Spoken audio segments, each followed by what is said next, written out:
যদি এমপি হইতে পারি ইনশাআল্লাহ, বাকি 299 জন এমপি জান বের করে ফেলবো। হকের উপরে থাকবেন। অনেকে বলে সিস্টেমের মধ্যে ঢুকে সিস্টেম চেঞ্জ করতে পারবো না। সিস্টেম চেঞ্জ করতে যাব আমি, আপনারে কে বলছে?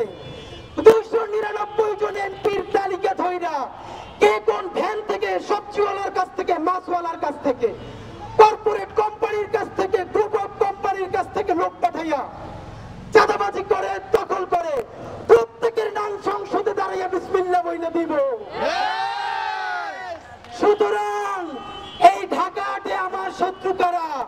যারা এখানে চাঁদাবাজি করবে, যারা এখানে মাদক কারবারি করবে, যাদের নাম বলে দিলে মাদকের ব্যবসা ধ্বংস হবে, তারা সবাই ঐক্যবদ্ধ হয়েছে ওসমান হাদিকে ঠেকাও।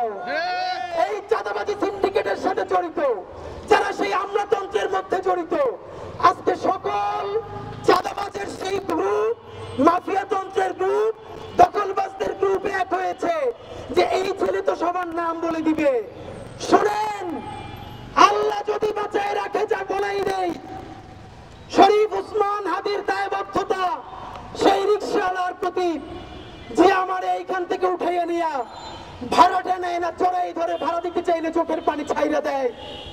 আমার দায়বদ্ধতা সেই চাওয়ালা শ্রমিকওয়ালা ভাই বোনদের প্রতি যে 50 টাকা 100 টাকা দিয়ে আজকে আমার র্যালি কইরা দেয়। আমার দায়বদ্ধতা বাংলাদেশের সেই সমস্ত লক্ষ কোটি আমার মা খালা যাদের সন্তানদেরকে বলে ওসমান ঢাকা বসে কি করে, তোরা যে ঢাকায় ওর সাথে কাজ কর। যারা আমার জন্য জুমাবারে আমার যে মায়েরা রোজা রাখে, আমার যে মা খালারা রোজা রাখে, সন্তানরে আমার কাছে পাঠায়, বাড়ির 2-4 টাকা জমা আমাদের জন্য পাঠায়, ওসমান হাদির সংসদে কথা বলবে আমার সেই মা বোনদের জন্য, আমার খালাম্মাদের জন্য ইনশাআল্লাহ।